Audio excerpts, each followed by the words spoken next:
Graça e paz para todos da parte do Senhor e Salvador Jesus Cristo. Louvado seja Deus. Estamos aqui mais uma vez para fazermos menção da poderosa palavra de Deus nessa tarde de hoje. Dessa vez estarei trazendo aqui uma segunda parte do estudo sobre o livro de Apocalipse, aonde esses dias eu comecei com a primeira parte, foi bem aceito, as pessoas aderiram, mas agora eu estou com a segunda parte desse estudo. Beleza, irmãos? Você que vai estar entrando aí comigo para me acompanhar, eu vou falar aqui de pelo menos 27 estágios antes e após ao arrebatamento da igreja. – 27 estágios que vão acontecer antes e após ao arrebatamento da igreja. Convidei alguns amigos para participarem neste momento. Enquanto vocês vão entrando, eu já estou aqui me localizando. Primeiro livro de Paulo, a igreja de Tessalônica. 1 Tessalonicenses, no capítulo 4, versículo 13 a seguir. Depois também estarei lendo Apocalipse, no capítulo 7, alguns versículos lá. Mais um tempinho para que os amigos possam começar a entrar. Está dando um estudo aí de grande significância nessa tarde. Inclusive matéria essa que foi dada na Escola Bíblica Dominical de domingo passado. Mesma matéria, certo? Sobre o livro aí de Apocalipse. Ou livro das revelações.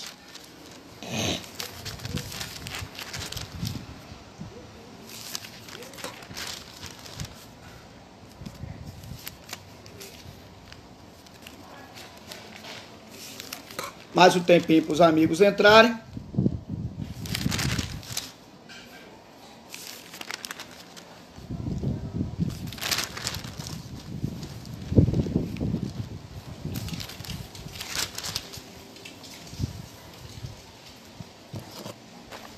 Pessoal, enquanto entra que não entra, estarei lendo a Bíblia aqui. Primeira carta de Paulo à igreja de Tessalônica. Capítulos 4, versículo 13, acerca da ressurreição e vinda de Cristo. Não quero, porém, irmãos, que sejais ignorantes acerca dos que já dormem, para que não vos entristeçais, como os demais que não têm esperança. Porque se cremos que Jesus morreu e ressuscitou, assim também aos que em Jesus dormem, Deus os tornará a trazer com ele. Dizemos-vos, pois, isto, pela palavra do Senhor, que nós, os que ficarmos vivos, para a vinda do Senhor, não precederemos os que dormem. Porque o mesmo Senhor descerá do céu, com alarido, com voz de arcanjo, com trombeta de Deus, e os que morreram em Cristo ressuscitarão primeiro. Depois nós, os que ficarmos vivos, seremos arrebatados juntamente com eles, nas nuvens, a encontrar o Senhor nos ares, e assim estaremos sempre com o Senhor. Portanto, consolai-vos uns aos outros com estas palavras. Louvado seja Deus. Com estas palavras.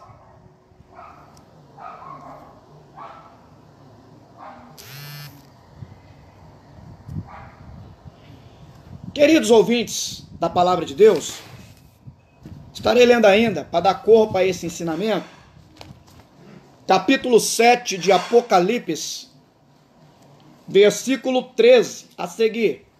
E um dos anciões me falou, dizendo: e estes que estão vestidos de vestidos brancos, quem são e de onde vieram? E eu disse-lhe: Senhor, tu sabes. E ele disse-me: estes são os que vieram de grande tribulação, e lavaram seus vestidos e os embranquearam no sangue do Cordeiro. Por isso estão diante do trono de Deus, e servem de dia e de noite no seu templo, e aquele que está assentado sobre o trono os cobrirá com sua sombra. Nunca mais terão fome, nunca mais terão sede, nem sol, nem calma alguma cairá sobre eles, porque o Cordeiro que está no meio do trono os apacentará, e lhes servirá de guia para as fontes das águas da vida, e Deus limpará de seus olhos todas as lágrimas.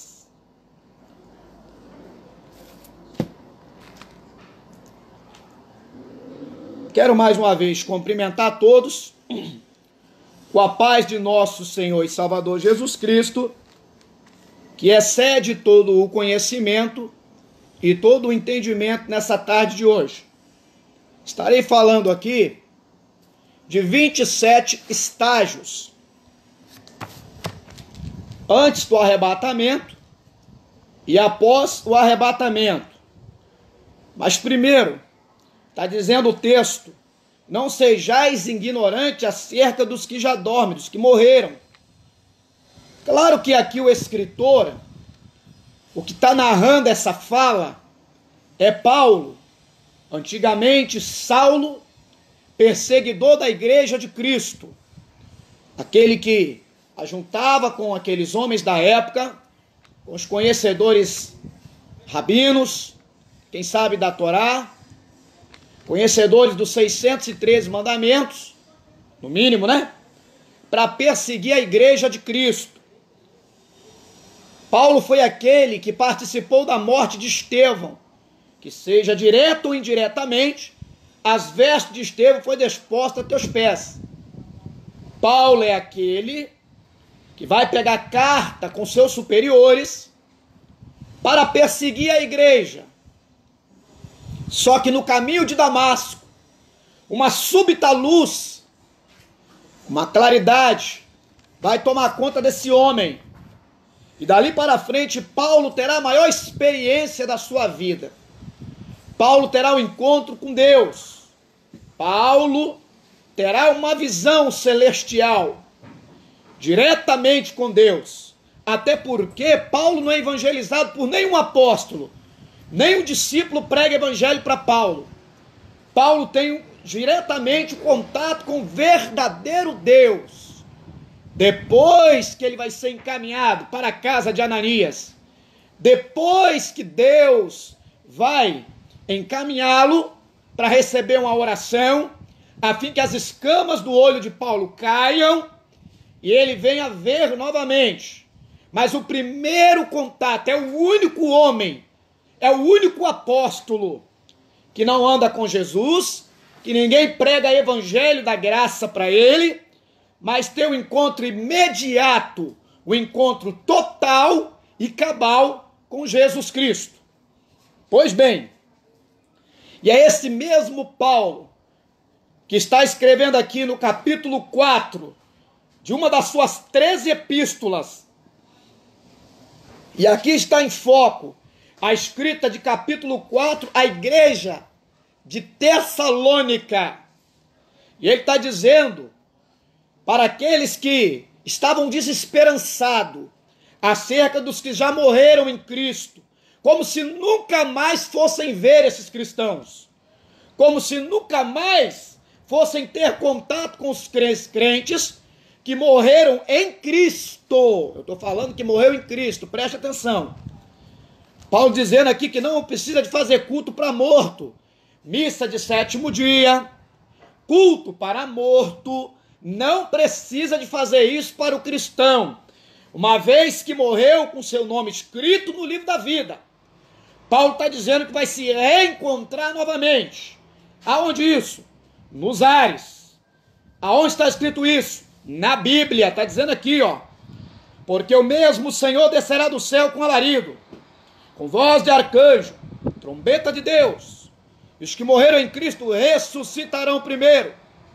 Depois nós, os que ficarmos vivos, seremos arrebatados juntamente com ele nas nuvens, a encontrar o Senhor nos ares. Porque na primeira fase da vinda de Jesus, ele não desce na terra, é nos ares. Após o arrebatamento da igreja, O primeiro encontro da igreja com Cristo nas nuvens, nos ares. Segundo passo da igreja é o bema, tribunal de Cristo. Receberá galardões, receberá trabalhos e serviços prestados na face da terra. Terceiro posicionamento da igreja. Primeiro nas nuvens. Segundo é bema, tribunal de Cristo, para receber galardões. Depois vai a sala do banquete, boldas do Cordeiro. Depois das boldas do Cordeiro, vai conhecer as repartições dos domínios celestiais. É isso que as Escrituras estão ensinando e comissionando neste momento. É disso que Paulo está dizendo. A Bíblia fala aqui que nós não precederemos os que dormem. Para se encontrar com Cristo nas nuvens, para depois ir para o bema, e por final, ir para dentro das boldas do Cordeiro, e reconhecer as repartições, recâmaras celestiais. Primeiro vai ter que ter a primeira ressurreição de mortos, aonde todos que morreram em Deus, desde o Antigo Testamento até o arrebatamento da igreja, ressuscitarão. Primeira ressurreição. Terão corpos transformados. E aí sim, junto com a igreja que está viva, que também teve corpos transformados, irão para o bema e depois adentrarão nas boldas do Cordeiro. É viável que eu explique isso nessa tarde. É interessante que eu ensine isso nessa tarde, para que possamos entender o andamento do que eu estarei ensinando aqui. Todo o entendimento e o curso do estudo depende que eu venha ensinar isso. Então a primeira ressurreição será daqueles que morreram em Deus, daqueles que morreram em Cristo, porque terá no mínimo 3 ressurreições consequentemente. Claro, em períodos distintos, em épocas diferenciadas, mas terá, e eu vou estar falando sobre as outras 2, no decorrer desse estudo do Apocalipse. Vamos nós, após essa ilustre abertura, essa humilde abertura, vou eu falar do primeiro passo de acontecimentos que dar-se-ão antes do arrebatamento e no seguimento do arrebatamento, após. Primeiro passo são os sinais da volta. Jesus Cristo virá na primeira etapa da sua vinda. Não será evidenciado visivelmente para a humanidade, mas tem sinais que comprovam isso. No capítulo 24 do Evangelho segundo escreveu Mateus, a Bíblia vai dizer que quando houver de guerra, rumores de guerra, reinos contra reino, nação contra nação, filho contra pai, irmão contra irmão, então serão evidências, são sinais que evidenciam a vinda do Filho do Homem. Sinais. Antes de ter o arrebatamento, tem sinais que evidenciam a vinda do Filho do Homem. Segundo passo, ressurreição dos mortos, seguido do terceiro passo, do arrebatamento da igreja. Por quê? Enquanto o terceiro passo, arrebatamento, está acontecendo, o segundo passo também, porque não pode ter arrebatamento da igreja sem a ressurreição dos que morreram em Cristo Jesus, que é justamente o que Paulo está dizendo, que não precederemos os que morrem. Ninguém vai para o bema sem Jesus primeiro ressuscitar essa turma, que eu estou falando para os senhores nessa tarde. Então, terceiro passo, arrebatamento. O segundo, eu estou dizendo que é a ressurreição desses mortos, que é a primeira ressurreição citada. Porque vai ter terceira e quarta ressurreição ainda. Ao longo do estudo estarei falando sobre isso. Quarto estágio, tribunal de Cristo, ou bema, do original do grego. Aqui é onde os que prestaram serviços para Cristo na face da terra receberão galardões, por trabalhos prestados, por serviços prestados aqui na terra, para a obra de Deus. Quinto passo, as bodas do Cordeiro, porque primeiro a igreja se encontra nos ares, na nuvem, depois é no Bema, tribunal de Cristo, depois nas bodas do Cordeiro, e depois nas recâmaras celestiais. Deus abençoe Marcos de Oliveira Fonseca. Se puder participar até o fim desse estudo, meu filho, fica à vontade. Estou falando no mínimo de 27 acontecimentos, reverendo, entre sinais que evidenciam a vinda de Cristo, até a igreja estar para sempre, após o juízo final, com Deus na eternidade. Participe, seja bem-vindo você e sua família. Falei do primeiro passo, que é o antes do arrebatamento, são os sinais que evidenciam a vinda de Jesus. Segundo, ressurreição dos mortos, acompanhado do terceiro passo, que é o arrebatamento da igreja. Quarto, tribunal de Cristo, que é o mesmo bema, da palavra original do grego é bema, aonde que vai estar ali, não para ser julgada a igreja, mas para receber galardões, sabendo diferenciar o que é tribunal para o que é juízo final de Hebreus capítulo 9, verso 27, que ao homem está ordenado morrer uma só vez, seguindo-se o juízo. Quem vai para o juízo final? Aqueles que estão com os nomes não escritos no livro da vida do Cordeiro. Quem comparece no Bema não é para ir para o lago de fogo, que é a segunda morte, mas sim para receber galardões por trabalhos prestados para a obra de Deus aqui na terra. Quinto passo, bodas do Cordeiro. A igreja estará nas bodas, mas enquanto a igreja está passando por todo esse procedimento, vem o sexto evento, sexto passo. Começa o império do anticristo aqui na terra. Império cabuloso, terrível e macabro do anticristo, que segundo Tessalonicenses, deixa eu só olhar o texto, por favor.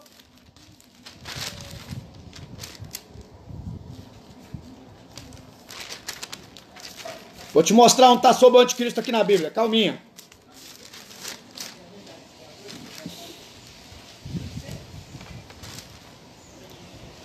Esse anticristo aqui, que enquanto a igreja está lá no céu, nas bodas do Cordeiro, é esse cara aqui, de segunda carta à igreja de Tessalônica, capítulo 2, versículo 3. Ninguém de maneira alguma vos engane, porque não será assim, sem que antes venha apostasia, e se manifeste o homem do pecado, o filho da perdição.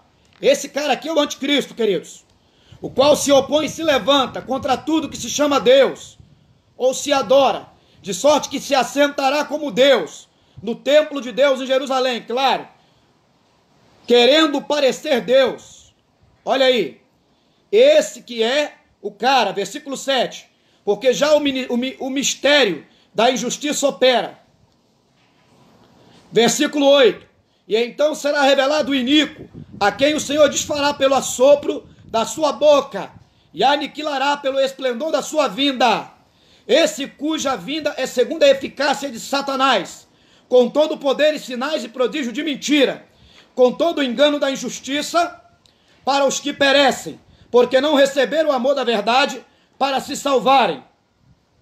E por isso, Deus lhe enviará o Espírito, a operação do erro, para que creiam na mentira, para que sejam julgados todos os que não creram na verdade, antes tiveram prazer na iniquidade. Bem-vindo, varão Ronaldo Teixeira, nessa tarde. Esse mesmo camarada aqui é o de Apocalipse, capítulo 13. Deixa eu provar para os senhores. Esse anticristo de Tessalonicenses 2 aqui, de segunda carta de Tessalonicenses, capítulo 2, é o mesmo de capítulo 13 de Apocalipse, verso 1. Bastante atenção, vou provar isso. A besta que subiu do mar, e eu pus-me sobre a areia do mar, e vi subir do mar uma besta, que tinha 7 cabeças e 10 chifres, e sobre os seus chifres 10 diademas, sobre suas cabeças um nome de blasfêmia. E a besta que vi era semelhante ao leopardo, e os seus pés como os de urso, e a sua boca como de leão, E o dragão deu-lhe o seu poder, e o seu trono é grande, e grande poderio. As mesmas características que opera na vida do homem da iniquidade, de 2 Tessalonicenses, capítulo 2, é o mesmo espírito de engano, as mesmas características que se encontra nesse camarada de Apocalipse, capítulo 13, verso 1. Então a trindade satânica é anticristo, que é a mesma besta do capítulo 13 de Apocalipse 1, falso profeta, do capítulo 13, versículo 11, tá certo? Que é a besta que sobe da terra, esse é o falso profeta, nada tem a ver com a besta do 13 primeiro que sobe do mar. Para entender, vem para trazer, entre aspas, estabilidade socioeconômica da moeda mundial. Mas já o falso profeta do versículo 11, que é a besta que vem da terra, vem para trazer o ecumenismo, unificação de religiões, para que possa se entender nessa tarde. Então a trindade satânica é besta, ou mesmo anticristo, besta do capítulo 3, verso 1, o mesmo anticristo, Tessalonicenses 2, Satanás, o dragão, e o falso profeta, unificador das falsas religiões, que pode ser um homem ou um sistema religioso. Beleza até aí? Vou continuar as etapas aqui então. Continuando. É bom fazer isso para o pessoal entender melhor o que eu estou explicando aqui. 7. Uma suposta paz mundial no meio, desse camarada aí, essa besta, esse anticristo, está tomando conta do planeta Terra. 8. Uma pequena tribulação. 9ª etapa, unificação mundial e política, econômica. Falei disso agora. Porque o anticristo, que é a mesma besta do capítulo 13, verso 1, estará trazendo uma falsa situação. Deus abençoe Valquimar Belmonte, em nome de Jesus Cristo. Estará trazendo uma falsa moeda, uma falsa estabilidade econômica, estará sendo trago pelo anticristo, que lá de Tessalonicenses capítulo 2, que é a mesma besta do capítulo 13, verso 1, para que não se faça confusão e ensine errado a escatologia bíblica. Entendendo que a Bíblia tem 3 tipos de ensinamentos: os mais fáceis, os menos fáceis e os mais difíceis. Menos fáceis, todos os ensinamentos ligados ao campo da doutrina da salvação. Tá certo? Substituição espiritual, eleição espiritual, inscrição celestial, nome escrito no livro da vida, substituição espiritual, substituídos por Cristo, na passagem de Abraão, quando Abraão diz que Deus proverá cordeiro, e muita gente prega até o contrário, prega que ali Isaac é o tipo de Jesus, mas é engano. Isaac ali é representado pelo ser humano. O tipo de Jesus é o cordeiro que aparece atrás das galhas, agarrado, aonde se pega e se degola ele. Aquele é Jesus, é o tipo. Abraão é o pai, Isaac é os homens, representado por todos aqueles, ou igreja, que aceitará Jesus como Salvador. Voltando para o campo da doutrina da salvação. Redenção espiritual. A palavra redenção significa cobrir. Bem-aventurado o homem que é coberto pelo sangue de Jesus. E outros índices que abrangem o campo da doutrina da salvação. Quais são as doutrinas menos fáceis? Nem mais difíceis e nem mais fáceis. Toda doutrina e ensinamentos de dons espirituais. E por fim, as mais difíceis, doutrinas relacionadas ao campo da escatologia, envolvendo não só o livro de Apocalipse, também Ezequiel, profeta Daniel e suas 70 semanas, partes de Malaquias, Zacarias, e etc, alguns outros livros. Continuando as etapas aqui. Então, 8ª posição e colocação.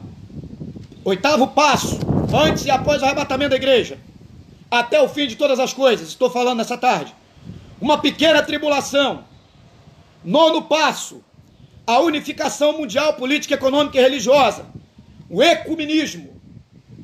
Ecumenismo cristão, como aquelas passagens que a Rede Globo Televisão coloca, pregando a ideia que cada religião que aparece ali, porque o que a Globo prega? Ela prega esse espírito de anticristo que eu estou falando essa tarde. Ecumenismo. O que a Globo prega? Que toda religião liga o homem a Deus. Mas o significado da palavra religar, religião, é religar. E o único que pode religar o homem a Deus é Jesus Cristo, autor e consumador da salvação do homem. Porque ele é o sumo sacerdote, segundo a ordem de Melquisedeque. 10º passo. Surgem as duas testemunhas. Quem é que vai pregar um evangelho na época que o couro está comendo, na grande tribulação? Duas testemunhas. Tem gente que diz que são 144 mil, já me equivoquei com isso também. Não tem nenhum texto na Bíblia provando isso, que 144 mil judeus vai pregar evangelho para ninguém. As duas testemunhas é que vão pregar o evangelho, ok? 11º passo, perseguição dos santos. Aí deixa eu dar uma parada. Que santos são esses que são perseguidos? São aqueles que lavaram as suas vestiduras no sangue do Cordeiro. Capítulo 7 de Apocalipse, versículo 13 e 14. E se eles lavaram e não relavaram, fala daquele parente seu que aceitou Jesus na grande tribulação, ouvindo a mensagem que as duas testemunhas pregaram. Não fala da igreja, que senão estaria dando corpo ao ensinamento que a igreja vai passar pela grande tribulação. E a igreja não vai passar por grande tribulação nenhuma. A igreja estará nas boldas do Cordeiro. Porque a Bíblia diz, capítulo 5 de Romanos, versículo 9, vou ler para os senhores, para dar corpo a esse ensinamento.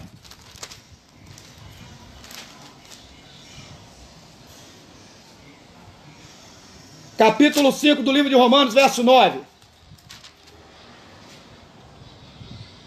Logo muito mais agora, sendo justificado pelo seu sangue, seremos salvos por ele da ira.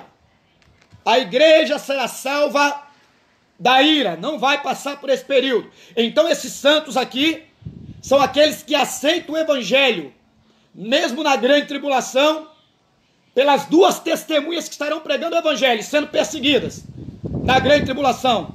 São esses aqui que aparecem no capítulo 7 de Apocalipse, verso 13 e 14. Não especificamente a igreja que foi arrebatada. Que santos são esses? São judeus convertidos com a pregação do anticristo, com a pregação na época do reinado do anticristo, na grande tribulação que dura 7 anos, porque as duas testemunhas estarão pregando o evangelho durante 3 anos e meio. Então quem são esses santos que aparecem aqui nesse cenário, nessa etapa que eu estou falando? Judeus da antiga aliança, convertidos ao evangelho que as duas testemunhas pregam, no momento que o anticristo, a besta, está reinando, e também aqueles que aceitam, que lavaram, e não é relavaram, o original do grego é lavaram. Quando se fala de lavaram, é que aceitaram pela primeira vez o evangelho. Então não está falando de desviado que ficou para trás depois do arrebatamento da igreja, não. Preste bem atenção, para que não se faça confusão nessa tarde, nesses entrelinhas, beleza? Adiantando. Então eu falei da perseguição desses santos, judeus convertidos, e aqueles que tiveram o primeiro contato com a salvação, através da pregação da palavra das duas testemunhas, em período de grande tribulação, após o arrebatamento da igreja. 12º passo, inicia-se a grande tribulação. Então olha só, grande tribulação, tá certo? Por que grande tribulação? Faz entender que após 3 anos e meio de ter pregado a palavra, tá? Para esses santos que eu falei no 11º, então depois de 3 anos e meio, Israel vai romper, né, seu tratado de paz com o anticristo. Então agora vai vir a grande tribulação, vai vir uma coisa inigualável, destruição imemorável na Bíblia Sagrada.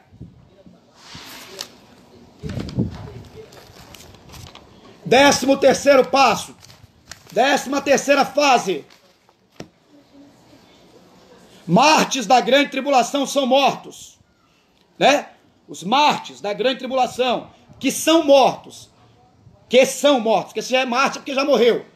Lembrando que o original da palavra mártir, aquele que morre por uma causa, só isso.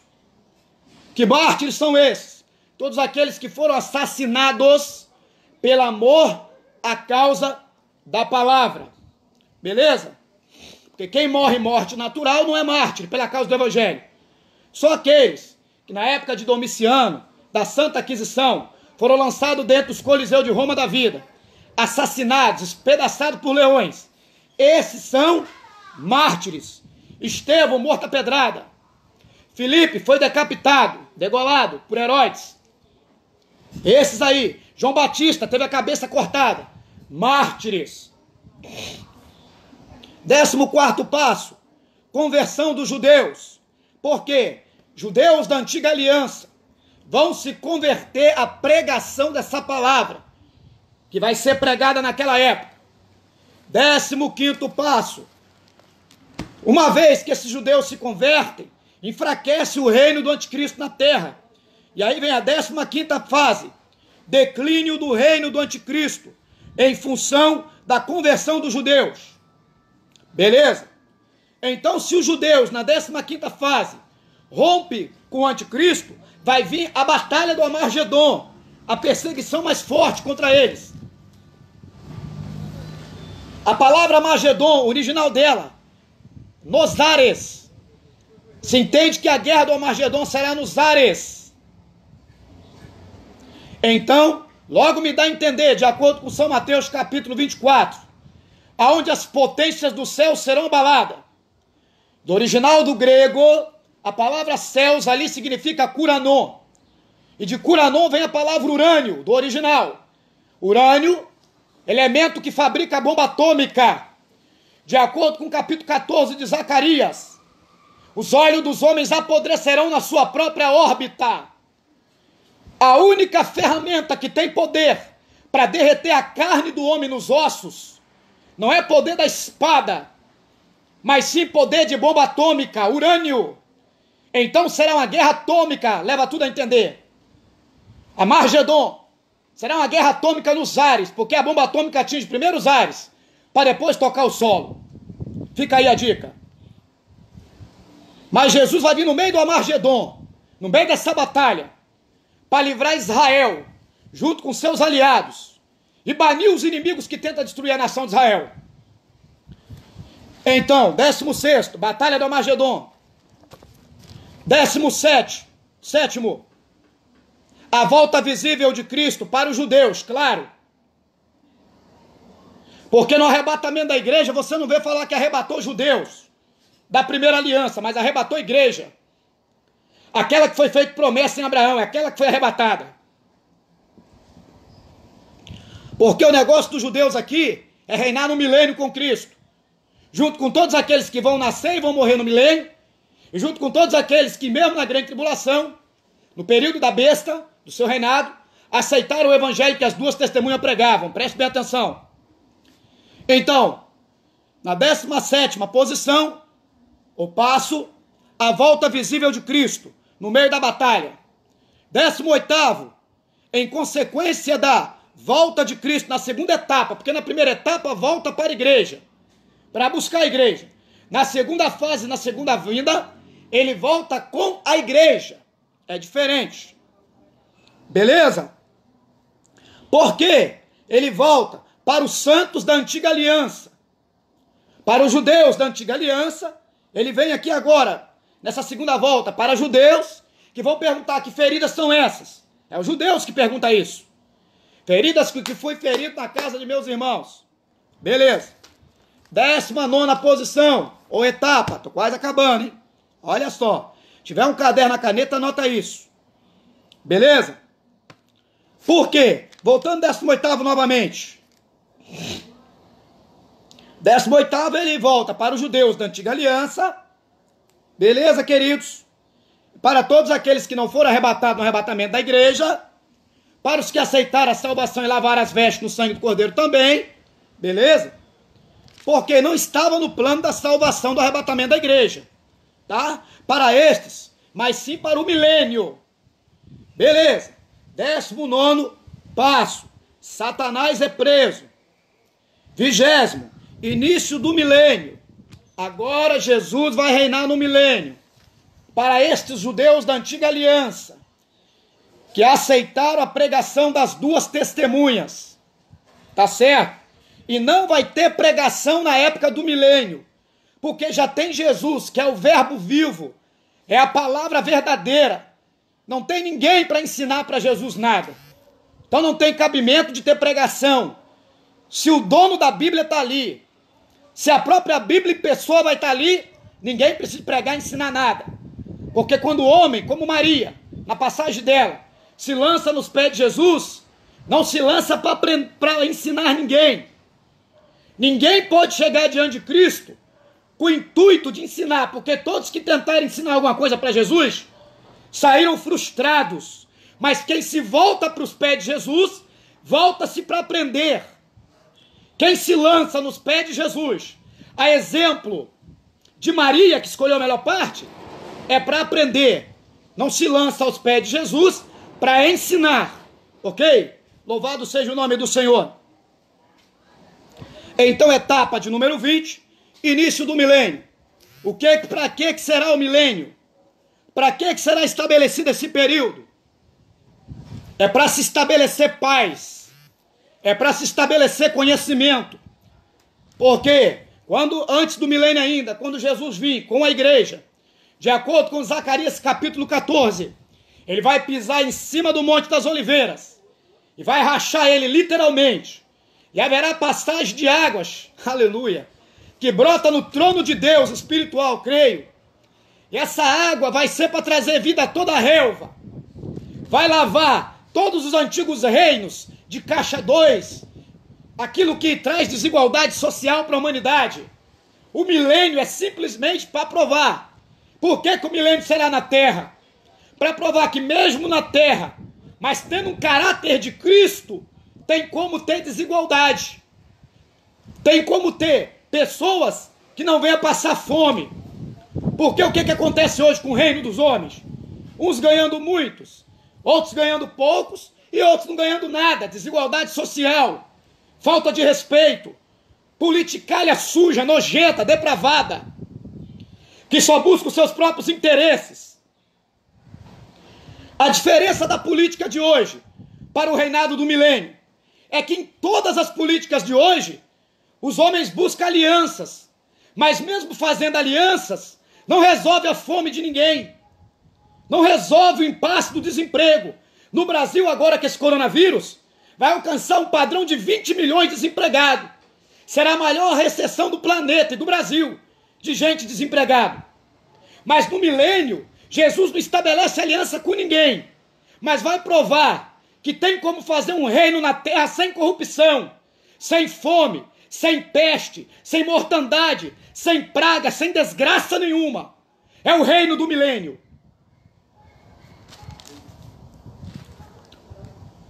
Item 21. Satanás é preso, porque no reino do milênio não tem império do pecado nem do diabo, nem império de escravidão nenhuma, porque aonde Cristo reina, não tem escravidão. Aonde Cristo reina, não tem morte, não tem fome. Digo de morte espiritual, ok? Porque morte física vai ter. A Bíblia diz que será chamado de mancebo no período do milênio o homem que morrer de 100 anos, será chamado de jovem.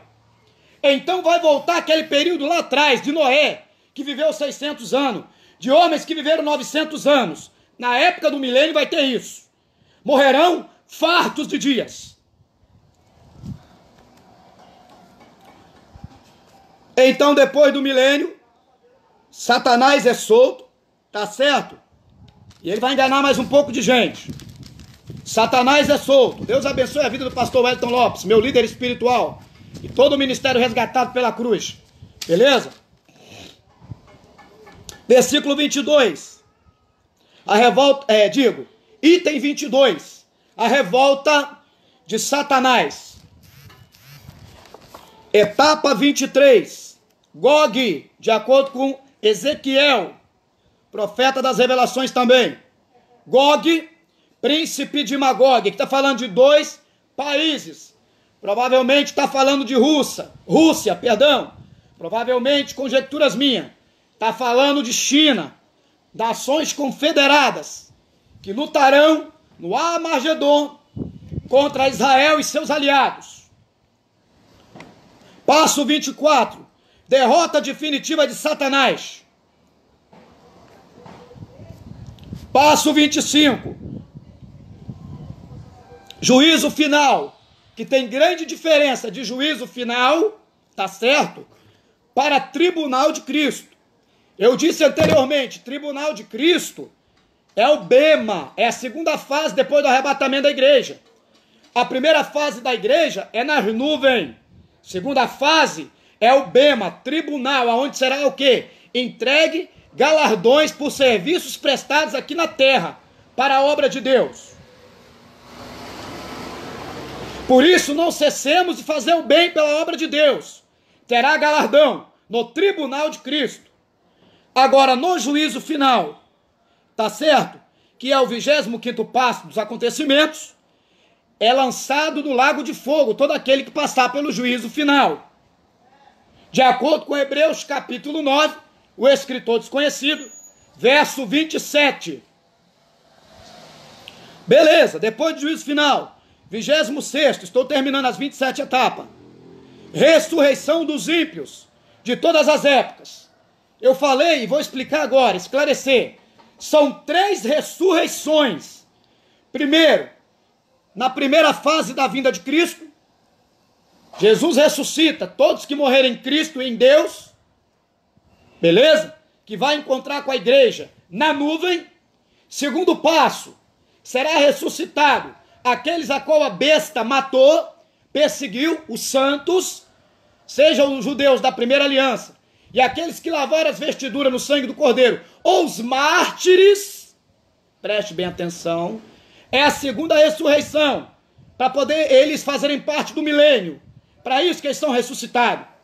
E a terceira última ressurreição é a ressurreição de todos os ímpios, de todas as épocas, desde Adão e Eva até a hora do juízo final. Por que Deus não ressuscita esses ímpios antes? A exemplo da primeira ressurreição para o arrebatamento da igreja. Porque não tem propósito algum Deus fazer isso.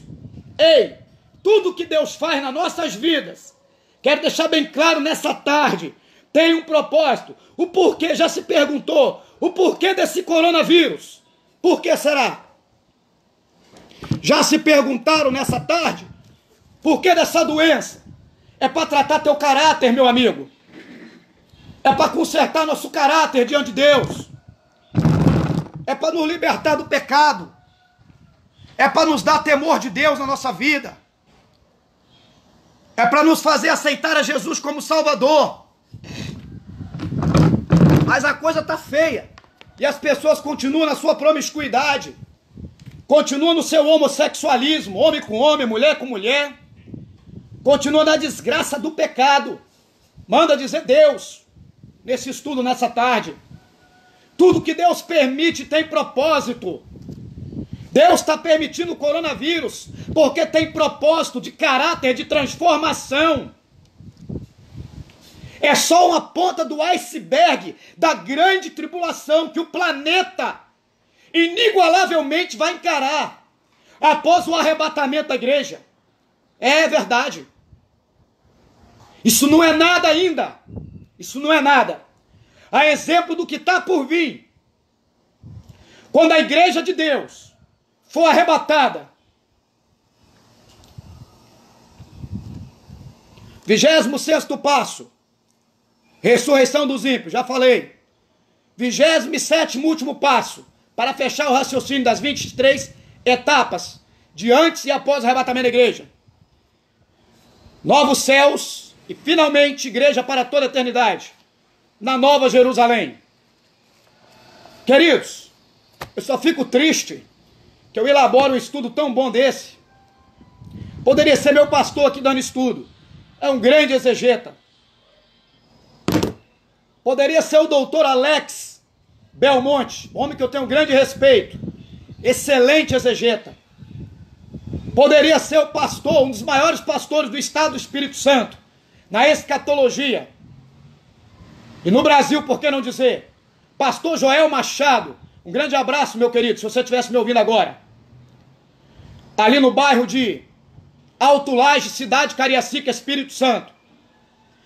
Não importa se fosse ainda esses homens, porque a mesma linha de raciocínio que eu creio que a maioria deles também ensinam. O problema é que muitas pessoas perdem um estudo como esse. Trabalho de escola dominical que perde um estudo desse. Eu tenho pena das pessoas que perdem um estudo como esse.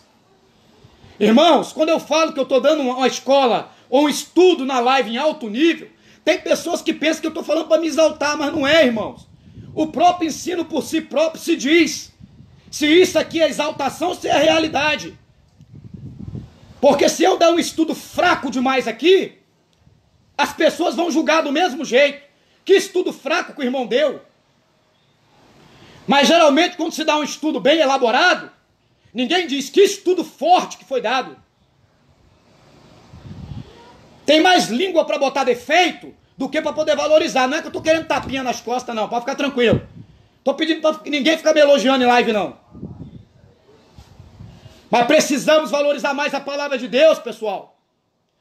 Para me preparar um estudo desse aqui, ó, é a oração da madrugada. Estou pagando preço para isso. Queria mais pessoas participando. Eu queria aqui 1 milhão de pessoas participando comigo. Nossa, irmãos, está sendo muito dramático. Não é não. Por peso de uma palavra dessa, meu pastor que está me escutando aí sabe que é verdade. O preço que ele paga para ele ser um pastor hoje, o conhecimento teológico que ele tem, não achou na esquina não. Pagou muito dinheiro para se formar em escolas teológicas da vida. A mesma forma sou eu, para me formar no curso de teologia eu paguei, irmãos. Não ganhei nada de graça, mão beijada. Por favor, vamos valorizar mais o meu trabalho, o nosso trabalho da igreja. Aquele que tem dificuldade de participar de escola bíblica dominical, pelo amor de Deus, valoriza mais. Um abraço para o coração do presbítero Júnior nesse momento. Grande professor de escola dominical, trabalha comigo ali na nossa igreja, na nossa escola. Irmãos, para mim elaborar um estudo como esse, com certeza a gente pede opiniões a terceiros também. Não somos o Deus do conhecimento. Mas, irmãos, eu preciso ler muito Bíblia. Eu preciso me dedicar bastante. Olha como é que está a minha garganta. Olha como é que eu estou. Estou nem aguentando falar. Mas o amor está aqui dentro do meu peito, pulsando. Vontade de destilar conhecimento para salvar pessoas. Pelo amor de Deus, que dificuldade que se tem para apertar o dedo no botão e compartilhar um vídeo como esse, excepcional, né? A palavra não é excepcional porque sou eu não, podia ser meu pastor. Eu diria que é excepcional do mesmo jeito. Fosse o pastor Joel Machado, pastor Abílio Santana.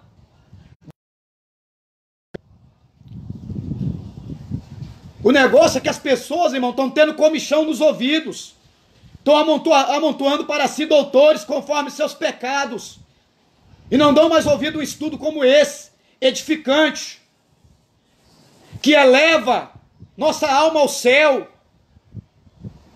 Pelo amor de Deus, que dificuldade para repassar esse vídeo para frente. O que eu mais oro a Deus é pedindo que diminua eu e que o Senhor seja elevado nas alturas através do meu ministério. Só, irmãos, que ninguém pode esconder o meu ministério, não. Ninguém pode esconder o teu ministério, não, meu pastor. Que ensina essa palavra que eu ensino com sinceridade. Não tem como pegar uma luz e esconder embaixo do velador, não, meu irmão. Tá? Pode tentar matar meu ministério, esconder ele, não tem como. É um ministério visível perante os homens na terra. Deus te chamou, o teu ministério também é visível. Não tem essa aí, vão abafar o ministério de fulano e beltrano. Só se for ministério de homem, falido, morto. Eu quero ver abafar ministério que vem do alto, do Pai das luzes. Aonde não há variação nem sombra de dúvida. Eu quero ver desaparecer com o ministério de Deus na vida de alguém. Dá para desaparecer com o ministério de Emineu e Fileto.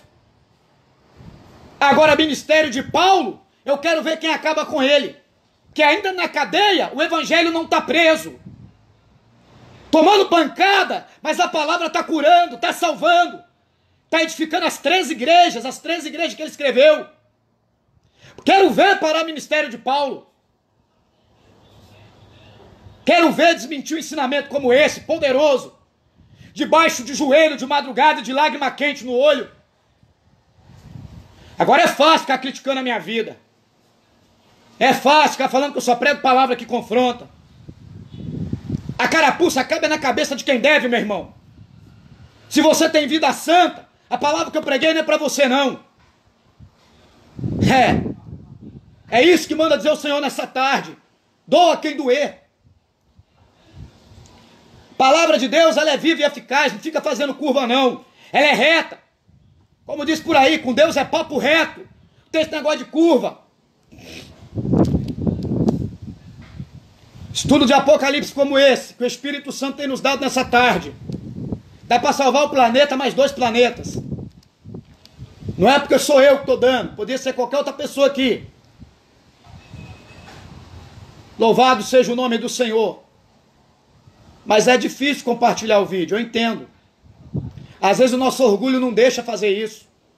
Sabe qual é o maior problema de nós hoje, irmãos? É não saber reconhecer o talento do nosso irmão.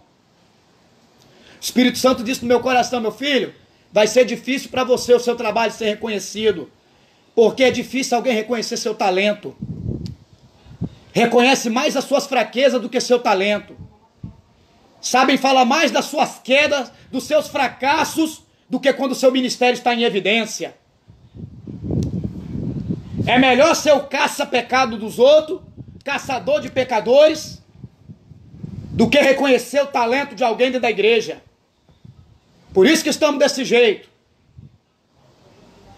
Porque até no reino do inferno, ele tem unidade, mas a igreja está dividida. Um querendo ser melhor do que o outro. Um querendo dar a melhor saudação do que o outro. E se alguém prega uma palavra que tecnicamente acha que é fraquinho, o cara tem a capacidade de sair da hora da mensagem da pessoa, em protesto. O que ele quer dizer com isso? Se fosse eu pregando, estava bem melhor. Se fosse eu ensinando, era melhor. Agora eu quero ver pagar o preço para ensinar. Eu quero ver sentar na escola dominical e aprender para você ensinar. Porque só falar de técnica da Bíblia, todo mundo fala. Eu quero ver ter unção quando a sua boca abre. Porque gritaria não representa unção nem poder de Deus. Gritaria vazia não liberta ninguém. Agora, poder do Espírito Santo, sim, liberta, transforma, revigora, expulsa demônio, batiza com o Espírito Santo. Louvado seja Deus. Fiquemos com esse alerta nessa tarde.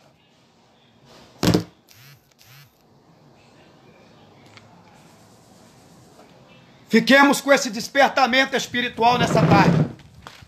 É momento de despertamento. É momento, irmãos, de valorizar mais trabalhos como esse. Independente que seja eu. Temos que valorizar mais os que estão em eminência no ministério da palavra. Estarei orando neste momento.